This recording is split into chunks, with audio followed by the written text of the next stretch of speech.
Hi there! Here we go again with Module 2. Now we're in Session 3, Dissecting Food Package Labeling. So the last two sessions, we've talked about the basic new food label and some of the changes. And we've talked about the percent daily value and what that has to do with the micronutrients and how to help people interpret that data for themselves and where to go when they need more specific information. So the third piece of that is the other part I think is just as important in a lot of ways, and I call the ingredient list the very close and loving stepsister to the nutrition label, because the ingredient list and the nutrition label together can really help consumers discern what's really in the food they're eating. And then we're also going to approach some of the issues that come up with the packaging, because I think packaging and a lot of things that are on the labels of packages can be really misleading and confuse people. And I know they confuse me, and I'm a dietitian. So moving forward with that, in this session, I want us to be able to identify whole foods versus additives using the ingredient label, and that we can list common food allergens and where to find them on the product label. And that when we're done, we can demonstrate how to confirm product label claims using the nutrition facts and the ingredient labels. And honestly, I don't know if you feel like this, but the more you know about what's in your food, the more you're like, what is this crap that they're feeding me? And I just thought this was funny. If food products were labeled honestly, sometimes this would be how they're labeled: cheese food, chemical helper, artery clog, zero nutrition puffs, ADHD flakes. Okay, hopefully. Okay, so stop. Did you get a laugh? If you didn't, hit pause, go find your favorite video and dance and laugh and enjoy it so your brain is ready to absorb the next piece, remember? All right, so now for the ingredient label. So as we look at the ingredient label, I copied, this is right off of some fish sticks sold here in Missouri, and you'll notice that it says minced fish blend. Right off the bat, in parentheses, it gives you 4 different kinds of fish. What that means is if it's a minced fish blend, any of those fish can be included in there. It depends on what they got cheapest at the time. Same thing with the vegetable oil. You'll see that they'll list 3 different kinds. It means that they used whichever was cheapest on market value. And that is an FDA regulation. Any and all kind of, when they put something general in there for this food, they have to list what types if they change them out. And then as we move through the list, you can see all kinds of other things that maybe are a little bit more confusing. Ferrous sulfate, modified cornstarch, soy protein concentrate, isolated soy protein, dextrose, palm oil, hydrolyzed corn protein, and the list goes on with a bunch of things that are really hard to visualize in terms of something you could walk outside and find. Okay, now and we're moving over to, this is a label I pulled right off of Kraft Macaroni and Cheese, not to pick on anybody, but right here we've got enriched macaroni, wheat flour, durum flour, niacin, ferrous sulfate, and this is because it's enriched wheat flour, right? Cheese sauce mix, whey, milk fat, milk, protein concentrate, salt, sodium triphosphate, and contains less than 2% of these things, which are actually additives, and some of them are natural for color and for flavor, and some of them maybe not so much. Okay, so, and you'll notice too on both of them, they list for you the allergens. It doesn't say, and this one says allergens, contains wheat and milk. This one doesn't say allergens, it just says contains fish, wheat, soy, and milk. And then right below both of them, per the FDA guidelines, there's nothing real distracting. Here's the manufacturer and the information in case there's some issues and questions, and I think Kraft does the same thing. So now looking at whole foods. Now, caution, the one on the left is an organic product. And you can tell that because they use the word organic freely because it's a marketing tool. But and they are clever with theirs because in all fairness, they know that we're teaching our consumers to look for whole foods. So they put the whole foods in bold print, and then they put what's in there, because they're required to do that, in parentheses. However, luckily for us, at least in this example, most of what's in the parentheses you can just about identify. Corn masa, flour, water, lime, no additives. Water, reduced fat cheddar cheese, first ingredients, milk, annatto color, which is actually normal in almost all yellow cheeses, enzymes and cultures, and the list goes on, and until you get down here, and even then, most everything you can sort of recognize or visualize. Okay, and there's our disclaimer line. There's the allergens. Now flipping over here, I love this. Simplicity is wonderful. Cooked black beans, sunflower oil, long grain rice flour, and sea salt. Boom, you're done. Okay. Now again, this isn't, but this is where they get a little sneaky. This product does not contain dairy, gluten, corn, GMOs, or SMG. Soy, all right, MSG, right? This product is made in a facility, however, that may also use dairy, soy, tree nuts, wheat, and corn. This would be an indirect additives, which we'll talk more about in a minute. Okay, so and so if this wasn't so specific, it could almost be a product distraction. Remember in the earlier sessions, we talked about that the FDA doesn't allow anything distracting between the nutrition facts label, the ingredients, and the food allergies, because you're supposed to be able to see them all right there together, right? Okay. So what are the most common allergens? Well, we're all pretty familiar with these, but I wanted to kind of point them out because sometimes it can be confusing. So your common allergens are milk, fish, shellfish, eggs, nuts, wheat, peanuts, and soybeans. Okay, now the food allergen labeling and consumer, let me make sure I get this right. Food Allergen Labeling and Consumer Protection Act, or the FALCPA. I'm not sure the acronym helps with that. Indicates that there are greater than 160 known food allergens. These, what is that? 5, 6, 7, 8. These 8 represent 90% of them in some way, shape, or form. In addition to additives such as red food dye, sulfites, and other preservatives that some people have reactions to. Raw commodities are exempt. So what does that mean? That means that real fruits and vegetables don't have to list common allergens, because they typically don't have any in there, and they don't have to list if they're processed in a pack, and because most of them are not processed where these things are processed, because there would be cross-contamination. There's a whole other set of issues. Okay, now shellfish does not include mussels, oysters, clams, or scallops. These are not considered shellfish, so that's important to note. The other thing is I thought you might get a kick out of, if you hadn't seen this already, I thought you might get kind of a kick out of seeing the definition of a tree nut. Okay, this is all the nuts that are listed as tree nuts. I mean, look at them all on that list. There's coconut too. Oh my gosh. So when you see tree nut, it could be any or one of all of these. Well, clearly, how many people, I mean, I'm sure there are some people who are allergic to coconut, and some of us that aren't real fond of coconut, but if you have a bad allergy to pecans or walnuts, that is altogether different than if it's in a place where they package coconut. That's not going to be a problem for you. So that can still be kind of confusing, and can actually put us in a situation where we're limiting foods that we wouldn't necessarily otherwise have to limit. So that's why it's a good thing to teach consumers. When it says tree nut, it can be any or all above those. So what are some other food additives?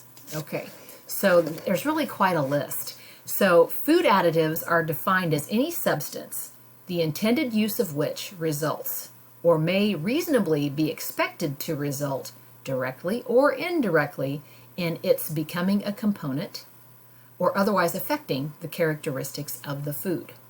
Okay, so in English, that means basically anything that's supposed to affect the characteristics of a food, or something that may show up in the food that may do it unintentionally, are food additives.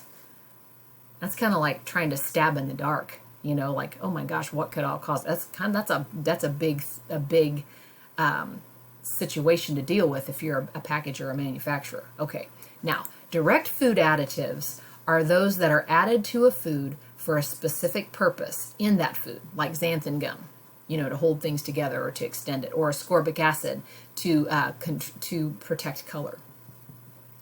Indirect food additives are those that become part of the food in trace amounts due to its packaging. So that would be like, okay, this doesn't contain any peanuts, but it's packed in a plant that has peanuts in it, so it could effectively become an indirect food additive. So it has to be declared on the food label. Okay, now, minute amounts of packaging substances can find their way into food during storage. So there right now there's kind of a big controversy in terms of and a lot of buzzword when you talk about microplastics. And the truth is the science is not there yet to back a lot of the data behind that. The concern is that food packaged in plastic is sending off like shards of the plastic in the food, so we're eating some of the plastic when we eat from that, especially if you microwave or cook it with plastic. Also, the issue of concern is there's so much plastic in the landfills that as it does break down, it's entering the food chain, it's getting in animals, and it's causing issues with animals, and likewise, animals and plants that we eat, it's also carrying through in that. So again, there's not a lot of data there yet. If you hear anything, let me know and I'll check it out. If I hear anything new that's really good evidence, I'll be quick to share it with you. But right now, there's not a lot of good data to support that microplastics in food are an issue right now. Okay, but it's definitely on the internet and whatnot, so just be ready for that. Okay, so with that said, there's also color additives. Okay, there are certified colors versus pigments, and certified colors have to be included on the food label. Pigments are supposed to be listed as well, but typically pigments don't give you the allergic reactions that some of the color additives do. And some of the common color additives are FD&C blue numbers 1 and 2, FD&C green number 3, FD&C red numbers 3 and 40, FD&C yellow numbers 5 and 6, orange B, citrus red number 2. And I'll go back and point out to you red food dye number 40. A lot of people actually have been found to have some reactions to that. I actually have a situation where I had an infant who became really allergic to anything with red dye number 40. And matter of fact, his sister kissed him after eating red Jello, and he broke out in hives on his lips where she kissed him. So there was some serious reactions to these additives. And then some of those pigments include annatto, turmeric, caramel color, beta carotene, grape skin extract, cochineal extract or carmine, paprika oleo resin, caramel color, fruit and vegetable juices, and saffron. I love coloring things. Saffron, beautiful yellow color. Exempt color additives are not required to be declared by name on the labels, but may be declared simply as colorings or color added. Okay, so other preservatives can also be included. Okay. And some of the as well as other additives. So they're kind of grouped in two other groups. So group 1 are typically preservatives used prior to the Food Safety Amendment in 1958 that were of concern. The other group were what they deemed generally recognized as safe because they hadn't have any data that it caused trouble for anyone.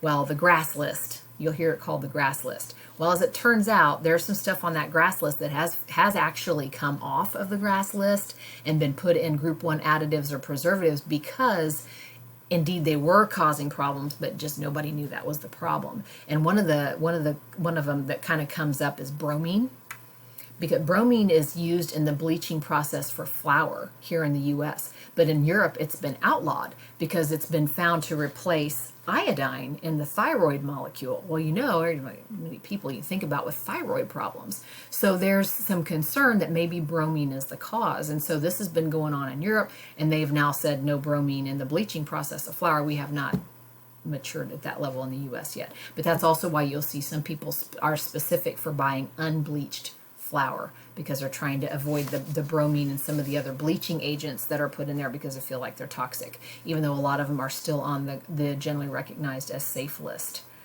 And honestly, before 1958, much science and stuff has changed. So a lot of those things probably need to be restudied. And then sulfites added to any food or to any ingredient in a food, but sulfites and other things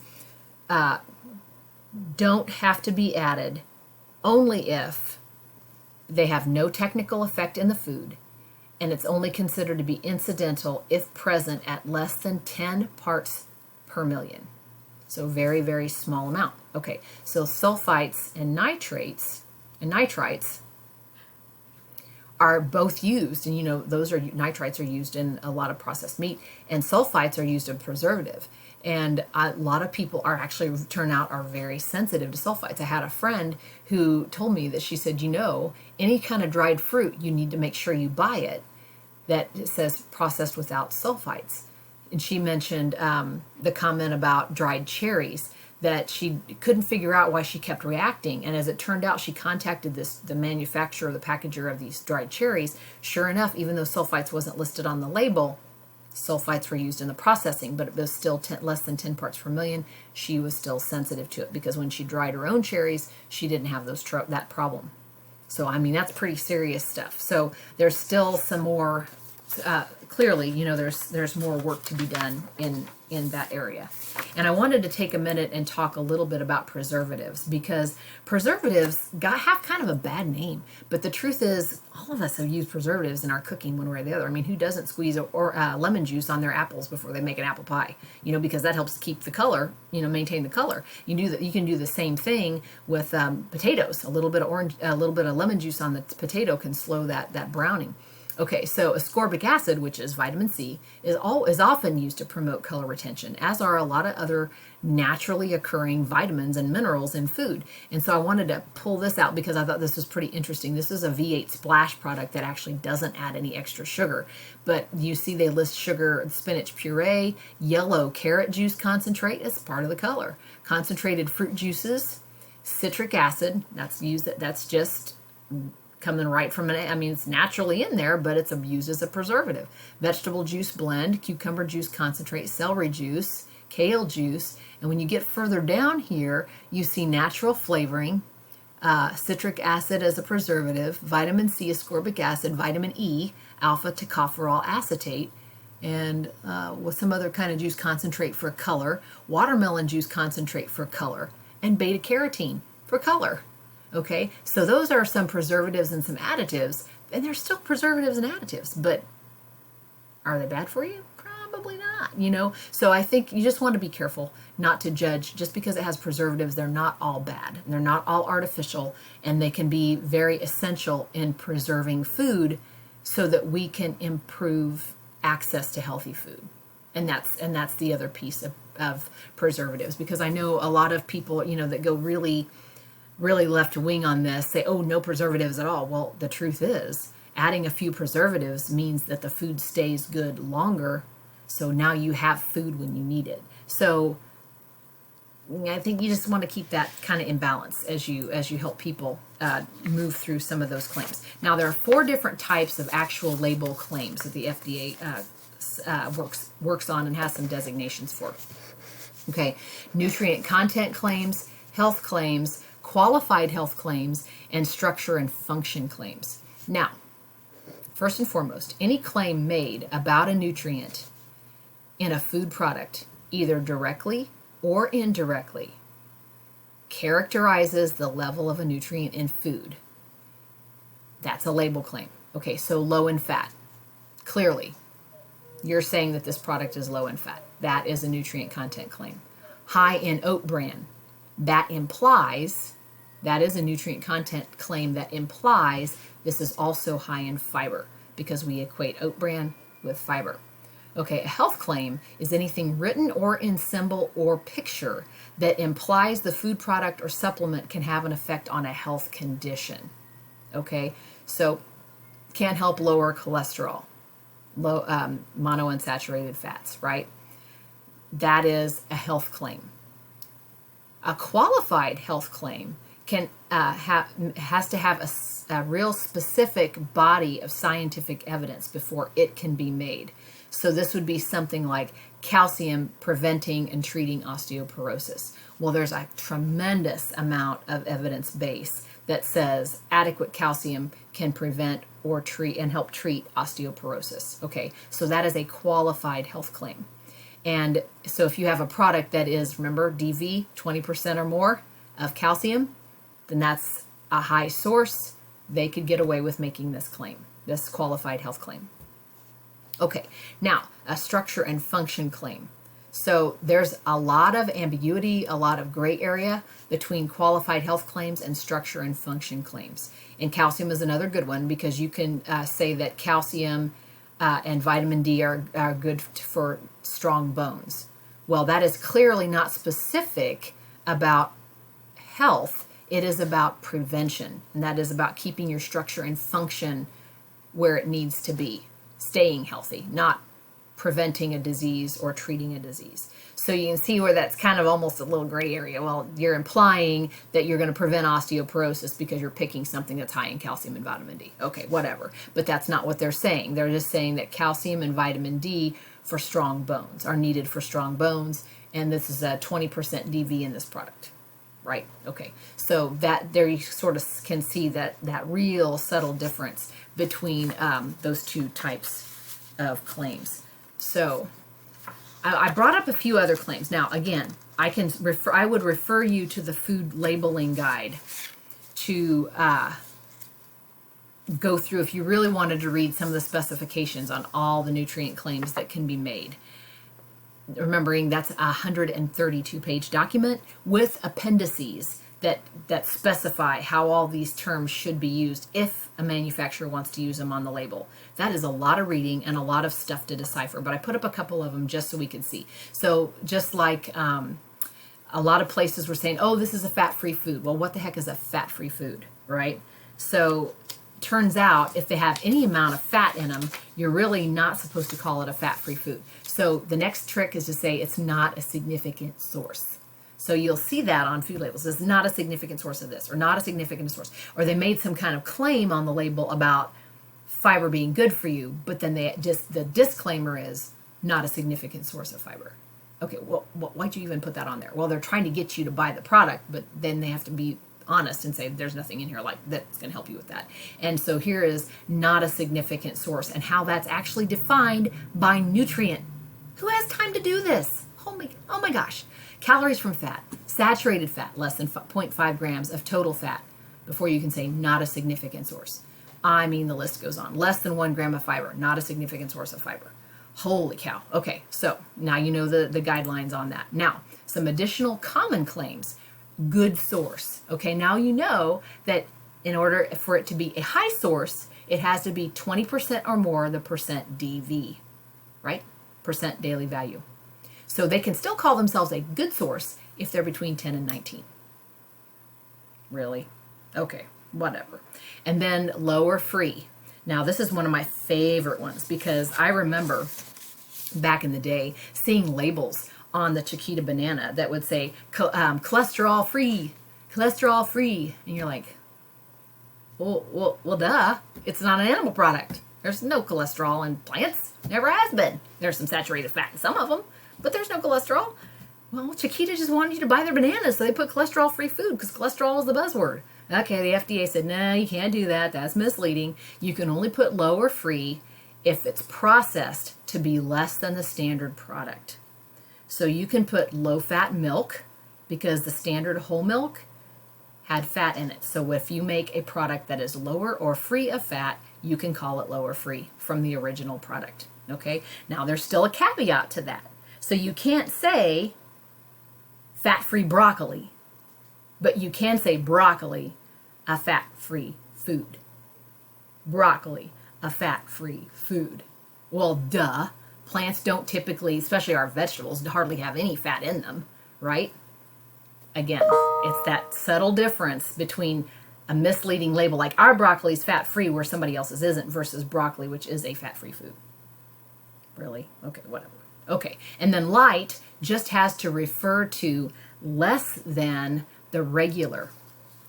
And it can refer to color too. So the other place you'll see light is it can be directly related to the texture as well. So light can really be used whenever they want to use it. Light ice cream has to be lower in fat or calories than regular ice cream, but it can still be high or higher in other nutrients like sodium or sugar. Okay, so light's really one of those, like, what's the point of even putting that on there? Okay, this is reduced somewhere, so go back to the food label and check and see where they reduced it and see where they upped it, right? You got to do both of those. And then fresh, okay, healthy. The word healthy, that just drives me crazy. Really? Healthy, a really ambiguous term. I can think of many times when Twinkies are healthy because that's what I need right now to calm me down, right? So healthy is a really ambiguous term, right? Whatever, healthy, whatever, they're all healthy.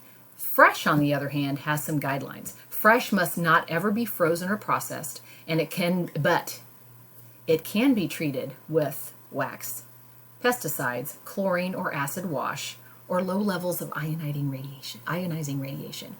Well, fire up. let me go out to my raised bed and go get my chewed on radishes and be happy with that, right? So just be careful that your consumers understand what fresh can mean. Doesn't mean they're necessarily untreated, but they can never have been frozen or processed anyway. Okay, so additional claims. And again, what does that mean for those of us who are trying to decipher these food labels? Okay, well, more health claims still coming. High, rich in, excellent source of. Well, you know that it contains 20% or more of the daily value per the recommended consumed amount. Remember RACC from our first set of slides. So that's still consistent with a percent daily value. A good source, there you are, 10 to 19%. This is right off of the food code, the Federal Register regulations, and it hasn't changed any. Okay, and then here's a whole nother list of even more. I just pulled some of these off just because you can just go, oh wow, how do you fight all that? Because look at all of those, and they all have guidelines as to how they're supposed to be used. At the end of the day, you could get this from you could have 6 different people sitting in your audience, and they'd all ask, well, what does modified mean? What does what does extra lean mean?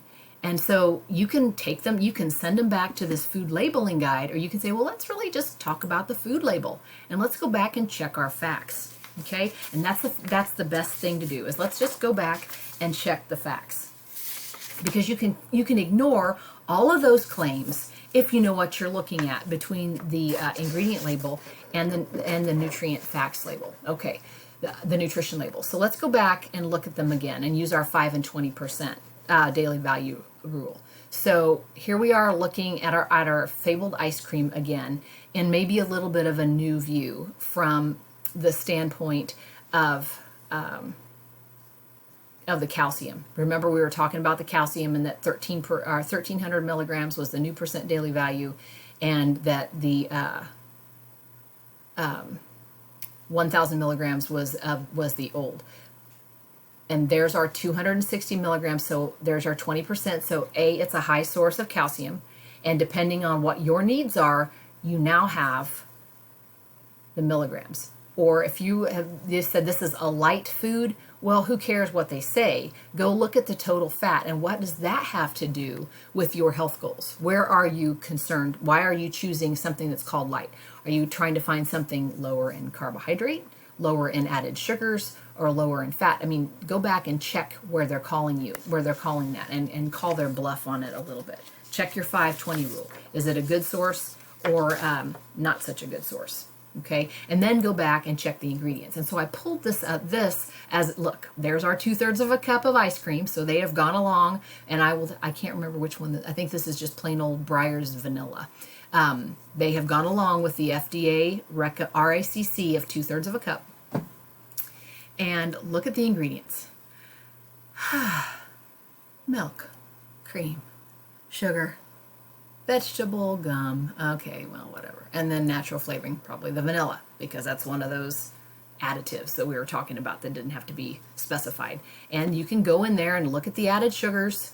You can check the protein, you can check the calcium. In this, it's not necessarily a good source. And I can almost tell you that if that highest source on those other calcium, they probably added calcium back to it. Or it was a gelato or something that it would be a little bit higher. Anyway, point is, take them back to the label and help them decipher that for themselves. You're curious about the label claim? Use your 5 and 20 rule, double check the ingredient list, and see if it's got in it foods that you know you need. As always, don't forget to fill out your post-test. And if you have any more questions about this, or you run into some problems, give me a call, send me a text, shoot me an email, and I'll be happy to answer those for you. And if you think of other things you'd like additional programming on, let me know those too.